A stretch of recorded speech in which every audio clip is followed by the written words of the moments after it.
Hello दोस्तों, कैसे हैं? मैं आपका राजपाल प्रजापति। और दोस्तों, कल कई सारे लोगों ने फ़ोन किया था मुझे और कहा था कि वृद्धावस्था पेंशन के बारे में बताइए, तो फेसबुक पर। तो मैं ये वीडियो बना रहा हूँ, यूट्यूब पे भी डाल दूँगा, फेसबुक पे भी डाल दूँगा। और आप लोग मुझे वहाँ पर यूट्यूब पर सब्सक्राइब भी कीजिए और फेसबुक पर फॉलो भी कीजिए और वीडियो को पूरा देखिए, स्किप मत कीजिए। तो वृद्धावस्था पेंशन कैसे बनती है, कब बनती है और क्या प्रोसेस है इसके, क्या क्या डॉक्यूमेंटेशन है, आप लोगों को पूरी वीडियो देखने पर ही पता लग पाएगी। आधी वीडियो देखेंगे तो अधूरी जानकारी होगी, फिर आपका सही से आप जान नहीं पाएंगे, ना आप समझ पाएंगे। तो सबसे पहले मैं अपने पीसी पे जाता हूँ, खोल लेता हूँ। हाँ, तो दोस्तों,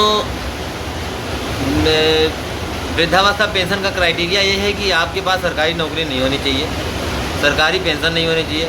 सरकारी नौकरी है तो जाहिर सी बात है सरकारी पेंशन मिलती ही होगी, तो आपको फिर वृद्धावस्था पेंशन नहीं मिलेगी, क्योंकि आपको ऑलरेडी सरकारी पेंशन मिल रही है। तो आप जब सरकारी पेंशन के लाभार्थी हैं तो आपको वृद्धावस्था पेंशन आपको किसी भी कारण पे, किसी भी स्थिति में नहीं मिलेगी, आप एलिजिबल नहीं हैं। दूसरी बात, भारत का हर वह नागरिक जो 60 वर्ष से ऊपर का होगा, केवल वह गवर्नमेंट सर्विस से बाहर हो, तो उसे वृद्धावस्था पेंशन का लाभार्थी माना जाएगा। वृद्धावस्था बुढ़ापे में सहारे के लिए सरकार कुछ पैसे देती है, जिससे बुढ़ापे में अपना गुजारा हो सके, किसी के आगे हाथ ना फैलाना पड़े। उसके लिए आपको 60 वर्ष का होना ज़रूरी है, नंबर 1। नंबर 2, आपके पास आधार कार्ड में भी आपकी उम्र 60 साल होनी चाहिए।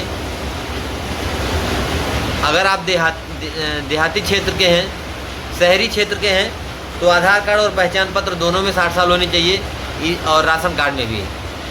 अगर आप देहाती क्षेत्र के हैं तो आधार और पहचान में तो 60 साल होनी ही चाहिए। आपकी उम्र परिवार रजिस्टर से ही मान्यता मिलेगी आपको, अगर आप ग्रामीण क्षेत्र में हैं तो, खासकर उत्तर प्रदेश में। अगर परिवार रजिस्टर में आपकी उम्र 60 वर्ष से ऊपर है, 60 वर्ष से कम है, और आधार और पहचान में उम्र पूरी है, तो आपको पेंशन किसी कीमत पे नहीं मिलेगी। इसलिए दोस्तों, सबसे पहले अपनी उम्र का करेक्शन परिवार रजिस्टर नकल में कराएं, सेक्रेटरी और बीडीओ ऑफिस से जाकर के। अगर आप परिवार रजिस्टर में आपकी उम्र गलत है, बाकी जगह सही है, तो आपको पेंशन कभी बन ही नहीं सकती ज़िंदगी में।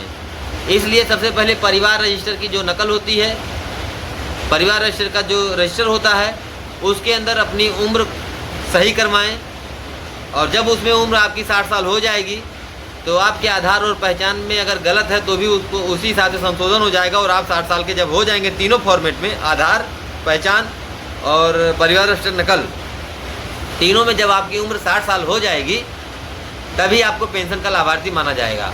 तो डॉक्यूमेंट यही है: आधार कार्ड, पहचान पत्र, बैंक पासबुक की फ़ोटो कापी, एक फ़ोटो, और आपके परिवार रजिस्टर की नकल जिसमें आपकी उम्र 60 साल दर्शाई गई हो।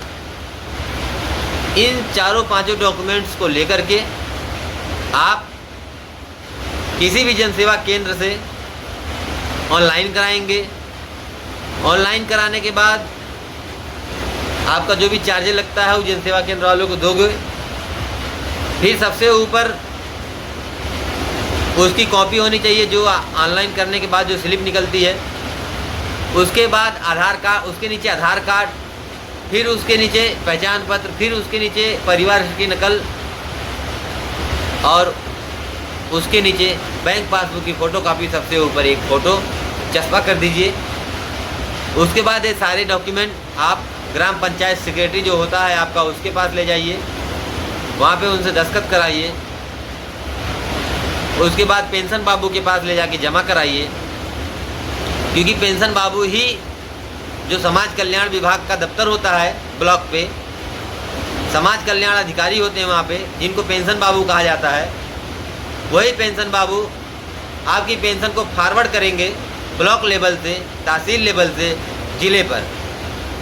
उसके बाद ज़िले पे जाएगी तो वहाँ से आपकी पेंशन प्रस्तावित होगी, पास होगी। 3 महीने के बाद मतलब 90 दिन के भीतर, जब 90 दिन पूरा हो जाएगा, 90 दिन के भीतर तो प्रोसेस ही चलेगा, और जब 90 दिन पूरा हो जाएगा तो 90 दिन के बाद अगर वो फीडिंग और सीडिंग करवा दी है पेंशन बाबू सही तरीके से, तो 90 दिन के बाद आपकी पेंशन आपके खाते में बिना किसी रोक टोक के सीधा आपके खाते में आ जाएगी। अगर किसी कारणवश सरकार के पास पेंशनर्स के खाते में, पेंशनर्स स्कीम के खाते में पैसा नहीं है तो साल भर 6 महीना भी लग सकता है। और वो जो पैसे रुके होते हैं जब से आपने ऑनलाइन कराया, जब से आपकी स्वीकृति हुई है, सारी की सारी पेंशन का पैसा चाहे वो 1 साल हो जाएगा, वो सारा इकट्ठे ही आपके खाते में आएगा, बशर्ते सारे प्रोसेस आपके सही होने चाहिए। तो दोस्तों, आप लोग अपने पेंशन के लिए एक बार मैं आपको फिर से बताऊंगा, 60 वर्ष से अधिक उम्र होनी चाहिए, कम नहीं होनी चाहिए, चाहे 1 दिन एक्स्ट्रा हो लेकिन होना चाहिए। परिवार रजिस्टर नकल में भी आपको 60 साल होना चाहिए, आधार कार्ड में भी 60 साल होना चाहिए, पहचान पत्र में भी 60 साल होना चाहिए, बैंक का पासबुक आपको चाहिए, और आपकी एक फ़ोटो लगेगी। इसके बाद आप जाके ऑनलाइन कराएंगे। ऑनलाइन कराने के बाद आप ले जाके ग्राम पंचायत सेक्रेटरी से वेरीफाई कराएंगे। उसके बाद आप पेंशन बाबू के पास जाएंगे, समाज कल्याण के दफ्तर में, जो कि हर ब्लॉक और तहसील लेवल पे होता है। वहाँ पे आप उसको जमा कराएंगे, वहाँ से एक रिसीविंग लेंगे। उसके बाद 90 दिनों के बाद आपको स्वीकृति मिलेगी। उसके बाद साल भर में 6 महीने में, 2 महीने में, 1 महीने में, 15 दिन में भी, कभी कभी 1 हफ्ते में, कभी कभी 90 दिन पूरा होते ही 100वें दिन ही, नहीं 91वें दिन ही आपकी पेंशन आपके खाते में आ जाती है। किसी कारणवश अगर नहीं आ रही है तो घबराएं नहीं, प्रधान जी की चमचागिरी ना करें, ना प्रधान जी के तलवे चाटें, ना प्रधान जी के आगे पीछे घूमें, ना ही किसी को 1 रुपया देने की कोई ज़रूरत है किसी को। और अगर आपसे कोई पैसा मांगता है तो आप सीधा BDO ऑफिस में जाके शिकायत कर सकते हैं, या आप डायल 100 पे फ़ोन करके शिकायत कर सकते हैं। किसी के तलवे ना चाटें, अपना काम स्वयं कराएं। ये जो प्रधान जी होते हैं, ये जो गांव में जो दलाल होते हैं, ये सब आपसे पैसा वसूलते हैं, और पैसा वसूलने के बाद आपका काम हो या ना हो, वो तो अपना मज़े करते हैं, आपको ही दौड़ना पड़ता है इधर उधर। इसीलिए अपना काम थोड़ा सा दिमाग लगाएं, थोड़ा सा समय दें और अपना काम अपने आप कराएं। और अगर आपको जानकारी पूरी नहीं मिल पा रही है तो आप मेरे नंबर 8178365412 पर कॉल करके मुझसे पूछ सकते हैं, मैं आपको जानकारी दूंगा। और उस जानकारी को आप और भी लोगों तक पहुंचाएं, चाहे अपने माध्यम से, चाहे मेरा वीडियो शेयर करके। तो दोस्तों, कभी भी समाज में रहें तो एक दूसरे की मदद करें। मेरा मेन उद्देश्य यही है कि